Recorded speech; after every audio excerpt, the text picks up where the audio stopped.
So persistent white discharge PB causes ఏముంటాయి, ఎలా treat చేయాలో చూద్దాం. కొంతమంది ఇమ్యూనో కాంప్రమైజ్డ్ పేషెంట్స్ ఉంటారనమాట. సో కొంతమంది లో socio economic status, mall nourished ఉంటారు, పూర్ సోషియో ఎకనామిక్ స్టేటస్ అంటాం కదండి, డెవలపింగ్ కంట్రీస్ అట్లా.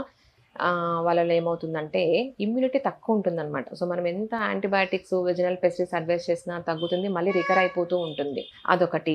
అన్హైజీనిక్ ప్రాక్టీసెస్ అనమాట. సో అదొక రీజన్ ఉంటుంది. ఇంకొకటి, మనము ఈ మోడల్ తీసుకున్నామంటే, సో ఇక్కడ ఏదైనా పాలిప్స్ కానివ్వండి, యుట్రైన్ ఎండోమెట్రియల్ పాలిప్స్ కానీ, సబ్మ్యూకస్ ఫైబ్రాయిడ్స్ కానివ్వండి, తర్వాత సర్వీక్స్లో ఎరోజన్స్ కానివ్వండి, ఎక్టోపీ అంటారు, ఇట్లా లీజన్స్ ఏమన్నా ఉన్నా అంటే యుట్రస్లో కానీ, సర్వీక్స్లో కానీ, వెజనాలో కానీ continuous infections, bacterial infections, fungal infections, ఈ ట్రాక్ట్లో ఎక్కడున్నా కూడా వాళ్ళకి పర్సిస్టెంట్ వెజినల్ డిశ్చార్జ్ వస్తూనే ఉంటుందన్నమాట. సో ఇన్ఫెక్షన్స్ ఒక రీజన్.